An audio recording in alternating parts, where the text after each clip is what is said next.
Mari is one of the most notable Korean restaurants in New York City right now. The establishment has a Michelin star and serves a 12-course, $145 tasting menu that has a focus on hand rolls. I was certainly intrigued by Mari. Their menu looked interesting and seemed like a great alternative to the expensive sushi restaurants of NYC, so I gave Mari a try.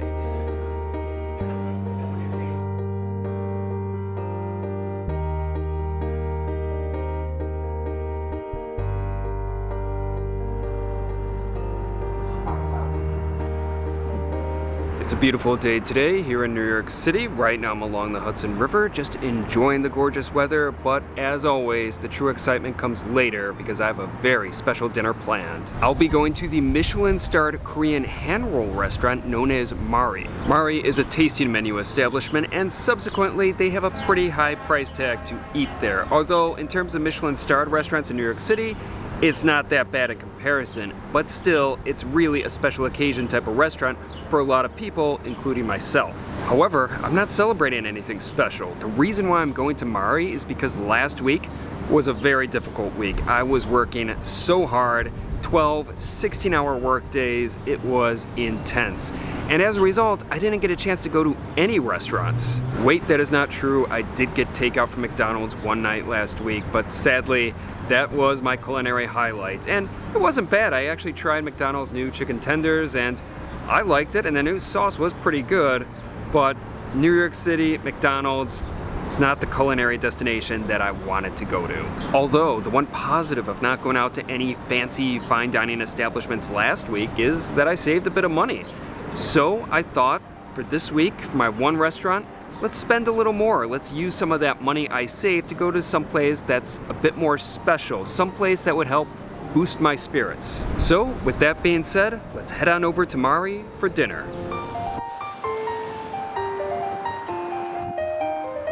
Mari is located in the Hell's Kitchen neighborhood of New York City. The restaurant is the product of chef Sungchul Shim, who worked at some very notable restaurants like the 3 Michelin-starred Le Bernardin and the 3 Michelin-starred Per Se. It was in 2019 that chef Shim opened his first solo project, Kochi, a Korean tasting menu restaurant that has a focus on skewered dishes. Kochi was later awarded a Michelin star, which it has maintained to this day. In fact, I've dined at Kochi and thoroughly enjoyed my meal.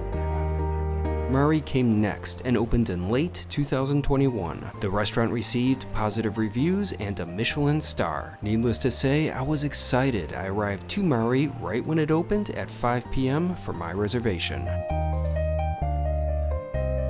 Inside, Mari is a small but nice-looking restaurant. The action is centered around a somewhat sizable rectangular counter, which was where I was seated. As a food lover, I particularly appreciate counter seating and open kitchens as I enjoy watching chefs at work. There were also 2 rows of tables in the back of the restaurant that looked pleasant as well. Overall, I liked the atmosphere of Mari. It was modern and comfortable with a touch of elegance.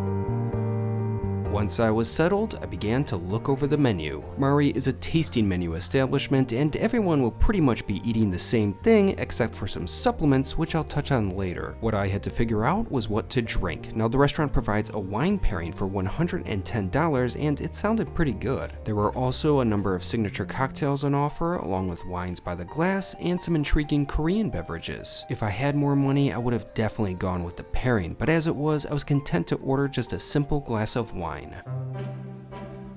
As a result, I chose an orange wine, a 2023 Kamusha Wild Mutupo Chenin Blanc from Slanghoek, South Africa. I found the wine to be delightful, with pleasant subtle fruit flavors and a versatility that allowed it to easily pair with a variety of food. Before the tasting got underway, I was presented with a menu that showcased a few supplements that I could add to my meal. Now, those options looked good, but like I said, I was a bit money conscious and just decided to go with the tasting menu as it was. First up was an amuse. It was a simple mussel stuffed with a jam. I found it to be a pretty good bite and a solid start to my dinner. Next was the first official course of the tasting menu, and it was special. The course was labeled simply as egg and caviar. It's sort of a riff on Geran Jim, which is a soft souffle like egg custard. Mari enhances the course with a good heap of caviar on a rice cake. There's also a myeongran, beurre blanc, and fennel. I absolutely loved that dish. It was heavenly. That first bite felt like a dream coming true. The dish was sweet and savory and utterly perfect. In fact, that was one of my favorite courses of the night. From texture to flavor, the egg and caviar was a 10 out of 10.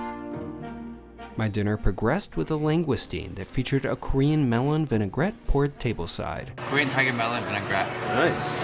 Also within the course was Minari oil and pickled kiwi. The dish looked great and I was eager to give it a go. I really enjoyed that langoustine. It was delicious, but I particularly appreciated the vinaigrette, which was bright and vibrant. The course nicely prepped my palate for the hand rolls ahead, but first it was time to cleanse my hands with one of Mari's magical scented towels. First up was a simple creation. It was salmon and caviar and it looked beautiful. As expected, the roll was excellent. When fine ingredients are used, fine results are achieved. Next up was a roll with a bit more complexity to it. The fish was a bronzino and it was finished with a blowtorch. There were a few other components within the roll and they all worked together well, equating to another delicious creation that also had a pleasant spice to it. Following the bronzino was, in my opinion, the coolest looking hand roll of the night. It was the mushroom roll. The creation was giving me the Last of Us vibes. It looked awesome with its variety of mushrooms, which even included a morel. I love that roll. It gave a blast of umami and had a few different textures, which were very nice. Despite that creation not having any meat or fish, it was actually one of my favorites of the night. Next up was the scallop course. It wasn't so much a roll as a pile of scallop pieces on a sort of tartlet. I really enjoyed that piece. The scallops were nice and meaty, and the flavor profile of the creation was bright and refreshing with a touch of sweetness.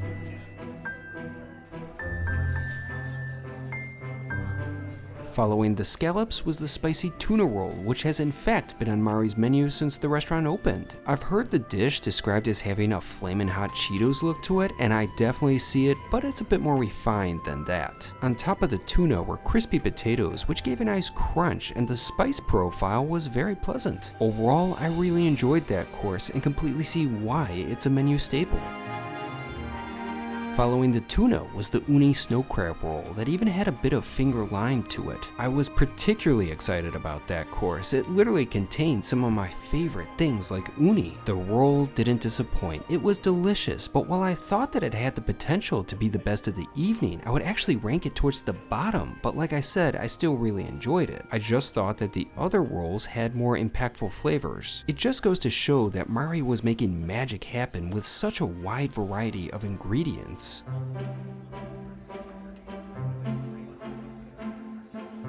Next up was sadly the last roll of the evening, but things ended strong. The dish contained a lightly grilled eel. It was also garnished with a baby carrot and a duck pate.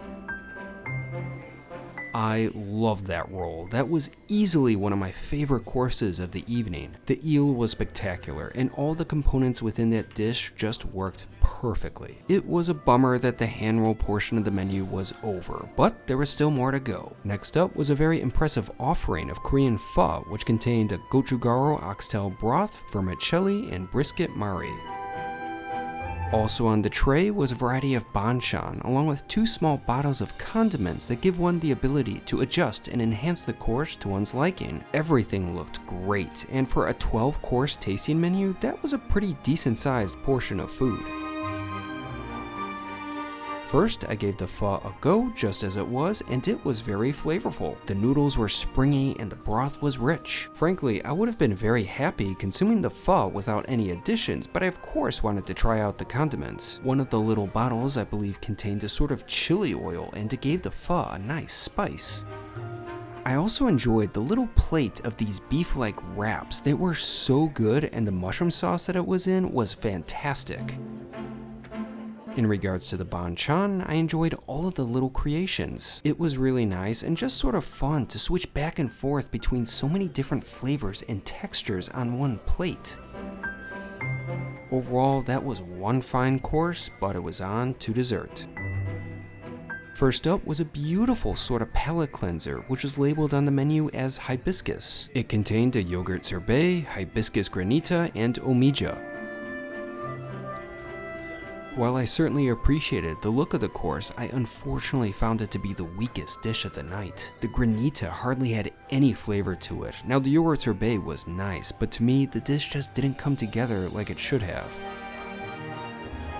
Thankfully, the next and sadly final course was really impressive. It was the coffee and donuts with coffee ice cream and caramelized milk foam. At the same time, I was presented with a couple of nice looking pedophores. First, I gave one of the donut holes a try, and wow, was it incredible. It was warm and fresh, had a great texture, and the right amount of sugar. Next, I tried the coffee ice cream, and the second it hit my palate, I was transported to heaven. That's the kind of creation that could bring a tear to one's eye. It was so ridiculously good. So far, that was one of the best desserts that I've had all year. The course seemed like a take off of one of Thomas Keller's signature dishes, coffee and donuts, which is served at both Per Se and the French Laundry. Now, I loved the coffee and donuts dish when I had it at Per Se, but I've gotta admit that I actually liked Mari's version a bit more. It was truly outstanding. Finally, I enjoyed the pedophores, which proved to be 2 delightful bites to conclude an excellent meal. After finishing, it was time for the bill, which ended up being a bit of a surprise. The total for my dinner came to $208.78. Apparently, the restaurant automatically adds a 20% service charge to the bill. Now, that's perfectly fine with me because I always pretty much tip 20%, but it would have been nice to have a bit of a heads up on that. However, I did not like it when it came time to sign for the bill, as the receipt had more tip suggestions on top of the 20% service charge I already paid. Now, if I had the wine pairing or was dining with someone else and was somewhat distracted, I could easily see myself accidentally tipping another 20%. In the end, I gave $5 more to at least bring my total gratuity to above 20% because it was great service, plus I would have felt awkward to leave that line blank. In total, my dinner set me back almost $214, and it was a fine meal indeed. That meal was excellent. I had a great time at Mari. So I walked over here to Bryant Park so I can reflect a bit on my dinner. I enjoyed pretty much every course. I mean, maybe there was some little things here and there, but overall, I mean, that was excellent. That egg dish with the caviar to kick off my meal, oh my goodness, that was damn good. And the pho course with the banchan, I mean, I wasn't expecting a dish like that to be one of the highlights of my experience at a hand roll restaurant. And speaking of the hand rolls, they were all really good. Not to mention, they were beautiful too. I mean, every single one was so meticulously crafted. They definitely get some beauty points for me. And let's not forget about the coffee and donuts dessert. That was hands down one of the best desserts I had this entire year. That was so ridiculously good. I could have cried. It was that amazing. So comparing Kochi to Mari, which one reigns supreme? I enjoyed both, but I've got to say, I liked Mari just a bit more. Some of the dishes at Mari were just a bit more impactful, I felt. But like I said, I had great meals at both restaurants, and I really want to visit both in the future again. To sum it up, I think Mari is a great restaurant and one that I would definitely recommend. In regards to value, Mari is no doubt expensive, but in comparison to some of the other Michelin-starred tasting menu establishments out there, it does offer pretty good bang for your buck. Although you definitely got to be careful with regards to that service charge and tipping. You don't want to tip an extra 20% on top of a 20% service charge. Even though the service was great, that's a bit much. It's just something that I could see people making a mistake of. To sum it up, I really enjoyed Mari, and I will definitely be back.